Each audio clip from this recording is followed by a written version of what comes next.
we are again talking to Barry. Firstly, we're going to have a look at this headline. It's a recent one. It's in colour. That's how we can tell it's recent. Maybe almost 2 years ago. Is that right? 18 months ago. 18 months ago. He went over to Wimmera, Horsham. Back to Horsham, not over. Back to Horsham and talked about the... well, you tell us about it. Well, I picked my best side. I rang up Murray Lawson a few weeks before that, and he said, come up there, we'll get someone to take the story. And what they did was 10 times better than I thought they were going to do. Because give me that back page. Back page. And the front of the front part of the paper, and then second back page. So there you go. More than a little story. It was a big story. Okay. Tell them all about it. I picked the best team of the Women's League in the 60s, which I was vice captain first rover. Not too bad. No one complained about that, so there you are. There we go. He didn't get any complaints. Otherwise I'd get bashed. Okay, very good. Just on to just a couple of questions before we get into the game. Now, what about Kevin Howlett? Colin, sup with you, thanks very much. Yeah, Kevin Howlett, I've seen him on Saturday night. I heard about him 2 or 3 weeks ago. He had an operation bypass. I didn't know it was that serious, but he was a very good friend of mine back. He was one of the first men I met, and the first game I went to 1999. One of the first, and he's a very good friend of mine. But I shook his hand. And wasn't too bad, but he's still a bit 3 weeks after an operation. So you want to send him I'm just going and his family? Yeah, I was talking to best wishes. Son. Send my best wishes. God, get it out to Kevin Howlett and his family, because hopefully of a speedy recovery. Okay, very good. Moving on to the Team of the Century Gala night. You were there. How'd it go? Team of the Century. It was extraordinary night, Colin, to say the least. It was went over very well. A lot of people there. Very good food. And of course, one of my little stars got nominated and picked in the Team of the Century on the wing, Anthony Lewis. Okay. Very proud of him now. So your predictions for the Team of the Century, how'd they go? Well, I picked 4. Actually, I picked Matty Bowery, who got on the emergencies, but I picked Brett Bowery, Peter Capsalis, he was nominated too, Anthony Lewis and Mitch Grant. Mitch Grant never got in, but I got 3 out of the 4. Is that a surprise that Mitch Grant didn't get in? Big surprise, mate. But I'm glad to see Matty Bowery got it acknowledged, because he was a very underrated player back in his day, and he was there.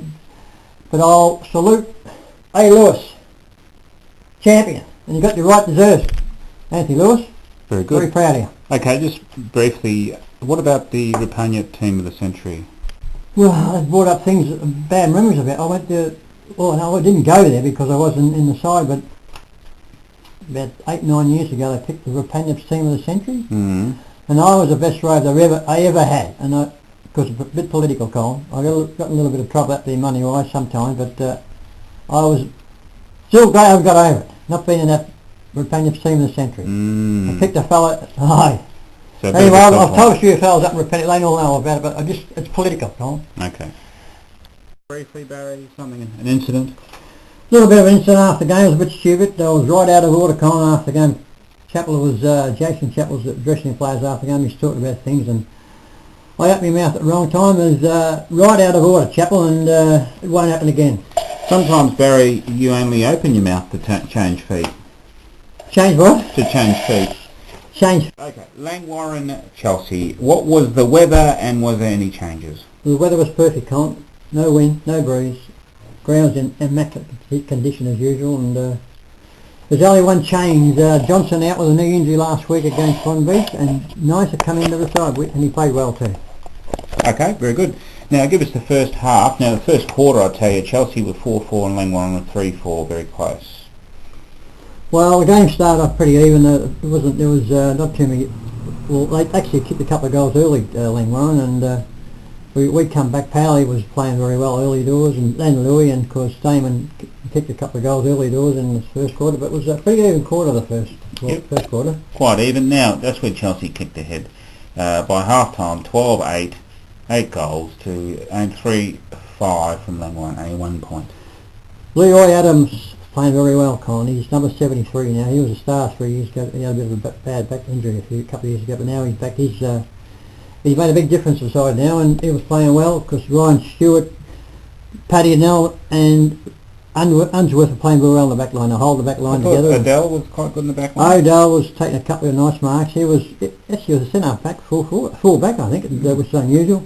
Biaggi was chipped in a couple of nice goals, and it was a pretty good quarter because I think Damon had 3 or 4 goals at half time. I think he had 4 goals at half time. He was playing well as usual.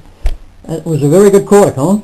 All right, so in the third quarter, Chelsea built on their lead 14 goals. 12. Is that right? I think Langwarrin outscored us in that quarter, didn't they? 7 goals, 5. No, I don't think so. I think they might have 4 goals. Maybe they did, yes. They did, 4 goals to 3 goals. It was a pretty even quarter. That wasn't a bit of a little, I must mention little Langers and little Toddy Gardner. Get your mind right. Toddy Gardner, who was playing very well, and who's the other fellow, little pal, he was running around kicking, get a few kicks. But it was a pretty even quarter. Okay. Now, by the end of the game, Langwarrin 10-6-66, and I've got here 20 goals, 19, 139. Discrepancy. We had 28 in it after that scoreboard over there was 28 because I walked over. Had a look at it. Yeah, that's what I generally do. But what's 1 point anyway? Mm. But the last quarter, Louis was on fire. I mean, he's been playing very well all day, but he was on fire in the last quarter. I'll tell you what now, because Damon just kept kicking goals and taking marks and crumbing and kicking goals off. Very versatile football, this Damon. Give us the goal kickers. Okay. The goal kickers were Damon kicked 8 goals, 5. Yes. Any other day he would have probably kicked 12-3. But 8 goals, 5. Lewis kicked 2, McLeod 2, Biaggi 2, Langers 2, Powell, Stokel, Toddy Gardner and Warner all 1 each. Very good. Very good, well spread goal kickers there. Give us the group of best players. Well, there's a lot. The whole side played well. You can nearly mention the whole team because there's no patience at all. But I'll just in the back to front again as usual. I'll sort of go Stewart, Langers, Biaggi, Damon, Lewis, Adams, Harrison, Powell, McLeod. That was a very good team effort, Colin. Very good. So give us the votes. 1 vote. 1 vote to Ryan Stewart, played a good game all day in the back line. 2 votes. 2 votes to A. Lewis, brilliant game. 3 votes. Any other time he would have got 3 votes, but the way Luke Damon played, you had to give him 3 votes. 8 goals, 5. 8 goals, 5. 3 Now goals. here's something for you. On the sportingpulse.com, get your comments on this, Barry. Best players: Damon, Powell, Stewart, Harrison. That's it. No, Lewis. No, This guy's got to go and see a psychiatrist. Got to go and see something, I'll tell you. Does not get a mention. Does it say his name? Doesn't say his name. He is so ashamed of it that he left his name off. I don't believe it. That's it. Louis had about between 28 and 30 possessions. I stopped counting, run out of ink. Run out of ink, write his name, his numbers down. There we go. Just forget all about that. Just tell us some highlights. Highlights, there was a few. Powell's first goal in the first quarter, Cole, was an unbelievable goal. Right on the boundary, wrong foot, bang through. Who else we got there? McLeod's the goal in the last quarter was another gem too. Done one last week too against Bonbeach. He's getting a bit of a habit, but it was a beautiful goal. Louis 2 goals on the run. He got the ball out the centre cone twice. And Louis ran too fast. Ran too far twice, but the umpire didn't stop him. But he kicked 2 beautiful goals from the centre of the They're ground. not good enough to make the best players though. No, well, I think you might just forget about getting those bits of paper. Waste your time getting that off the computer because that's an insult to Louis, that fellow there. Any highlights? This is the team of the century, Anthony Lewis. Go on, anyway. Yeah. And the low light was Paddy and Allen getting KO'd by right in front. I actually didn't see it. I just seen him go down, but the fellow alongside me sent.